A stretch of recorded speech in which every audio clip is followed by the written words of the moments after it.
Have you ever made a decision you thought was right, only to realize later that God probably had a different plan? Thankfully, even when we don't listen, God doesn't abandon us.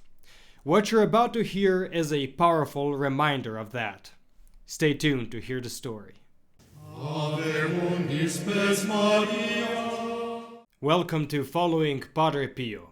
Whether you're joining us for the first time or returning, we're glad you're here.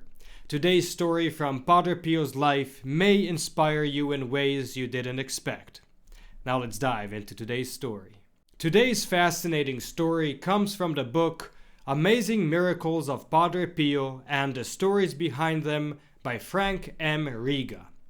It's about a young woman named Maria Pennisi who experienced the power of Padre Pio's intercession not once but twice at moments when her survival seemed nearly impossible. But let's start from the beginning. Maria was born in Pretlcina, Padre Pio's hometown, and in 1922 she was attending a college in Benevento, a city not too far from home. But from the start of the school year she had not been feeling well. She was tormented by constant coughing, difficulty breathing, and had no appetite. When her parents came to visit, they were so alarmed by her condition that they immediately sent her to live with her aunt in the mountains of Avellino, hoping that breathing the fresh mountain air would help her. But Maria only grew worse.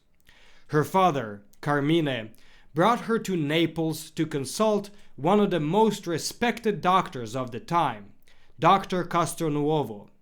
He diagnosed Maria with tuberculosis, with little hope of recovery. He predicted that she might die before the end of the year. Devastated, Carmine brought Maria back home to Pretlcina. Back home, Carmine began to think of Padre Pio. He is our countryman, he thought to himself. Though he now lived in Giovanni, he was born and raised in Pretlcina. He's cured so many, why not my daughter? So, with some family members, Carmine and Maria traveled to San Giovanni Rotondo to ask Padre Pio for the grace of a healing. Now here's something fascinating. Though Padre Pio was indeed from Pretlcina, he had never met them before. Carmine had spent many years working in the United States. Yet, the moment he saw Maria, he greeted her by name. "You are Maria Pennisi. You feel sick? You're mistaken. You're healthier than I am. Your lungs are of steel." Hearing this, Carmine interrupted. "Padre, my daughter is very ill. The doctors say her case is hopeless. You're a saint. You alone can save her." Padre Pio became more serious. "Don't worry, I will take care of it," he said. The very next day, Maria began to feel better. She was even able to walk uphill to the convent, something unthinkable just a day earlier. Every morning, she went to Padre Pio's Mass. In about a week's time, her coughing had almost completely stopped. Carmine, overjoyed, wanted to return home and have Maria resume her studies. He went to the convent to thank Padre Pio and to inform him that they were leaving. But Padre Pio replied, "Your daughter should not go back to school until after the holidays. If you must return to Pretlcina, do so, but Maria needs to stay here a little longer." Carmine objected, "But Padre, you're a saint. You can protect Maria even from afar." Padre Pio responded with an old Italian proverb, "The eye of the master fattens the horse." However, Carmine didn't listen. They returned to Pretlcina, and Maria went back to school. Within days, she relapsed, this time with a dangerously high fever. When Padre Pio heard what happened, he said, "I told them, if she had stayed here, she wouldn't have fallen sick." As the days passed, Maria grew weaker and weaker. Then, one evening in early January, a woman visiting from San Giovanni Rotondo, one of Padre Pio's spiritual daughters, came to see Maria. She had a cloth stained with blood from Padre Pio's Stigmata.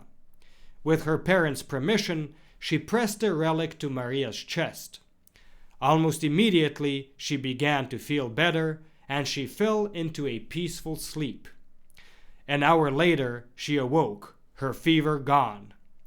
The next day, a doctor came to check on Maria. When he took her temperature, he couldn't believe it. It was completely normal. Thinking his thermometer was broken, he tried another. Same result. He then ran a series of respiratory tests. Nothing.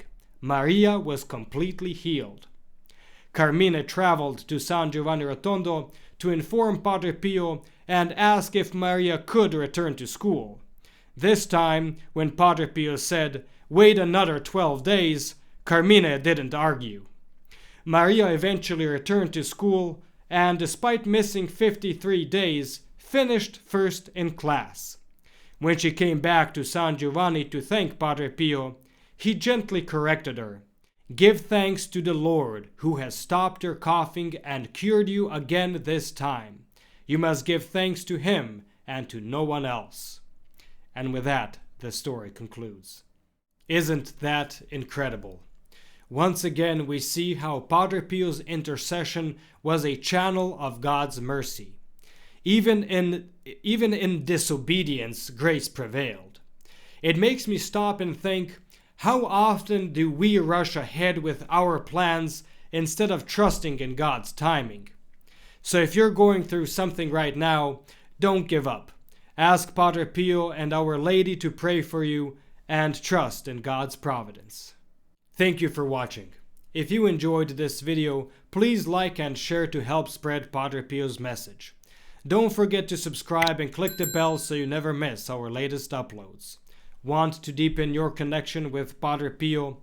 Consider becoming a protected child of Padre Pio, a special way to grow spiritually and be part of our prayerful community. You'll find a link to the join page in the description below. Check out the recommended videos on the end screen or the links in the description for more inspiring content, including our Padre Pio Thoughts for the Day playlist.